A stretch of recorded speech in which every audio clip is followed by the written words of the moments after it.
Certaines personnes ne poursuivent pas l'argent parce qu'elles aiment le luxe. Elles poursuivent l'argent parce qu'elles ont peur. Peur de manquer. Peur de revivre la pauvreté. Peur d'être dépendante de quelqu'un. Peur de ne pas pouvoir aider leur famille. Et parfois, ce n'est même pas la cupidité. C'est une blessure. Mais même cette peur peut devenir une prison. Parce que lorsque toute ta sécurité dépend de l'argent, ton cœur finit par dire « Si j'ai assez, je serai enfin en paix ». Pourtant, combien de personnes ont beaucoup et vivent toujours dans l'angoisse? Parce que l'argent peut acheter une maison, mais pas la paix. Il peut payer un médecin, mais pas garantir la santé. Il peut attirer des gens autour de toi, mais pas garantir qu'ils t'aiment réellement. Il peut acheter du confort, mais pas donner un sens à ta vie. Voilà pourquoi Jésus nous ramène toujours au cœur. Dieu n'est pas contre ton succès. Dieu n'est pas contre ton entreprise. Dieu n'est pas contre le fait que tu veuilles améliorer la vie de ta famille. Mais Dieu veut que même dans la réussite, tu restes libre.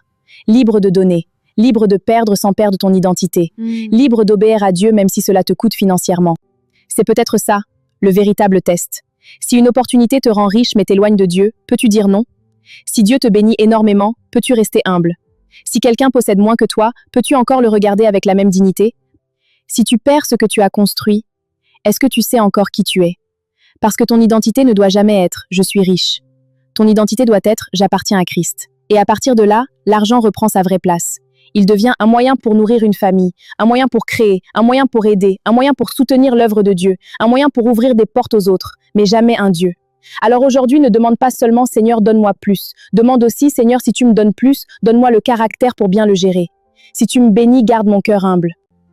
Si je réussis, ne permets pas que ma réussite me fasse oublier d'où je viens. Et si je traverse une saison de manque, apprends-moi à ne pas mesurer ta fidélité à mon compte bancaire.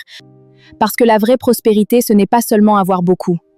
C'est pouvoir posséder sans être possédé. C'est pouvoir réussir sans perdre son âme. C'est pouvoir recevoir sans oublier de donner. Et c'est pouvoir dire avec beaucoup ou avec peu. Seigneur, tu restes ma source. Alors je te laisse avec cette question. Si demain Dieu te retirait tout ce qui te donne aujourd'hui un sentiment de valeur, ton argent, ton travail, ton statut, tes biens, est-ce que tu saurais encore qui tu es? Si la réponse est oui, alors ton trésor est probablement au bon endroit. Mais si la réponse te fait peur, peut-être que Dieu est justement en train de te montrer quelque chose. L'argent est utile, la réussite peut être belle, mais aucune réussite ne mérite la place qui appartient à Dieu. Gagne, travaille, entreprends, prospère, mais surtout, reste libre. Merci d'avoir regardé cette vidéo jusqu'à la fin.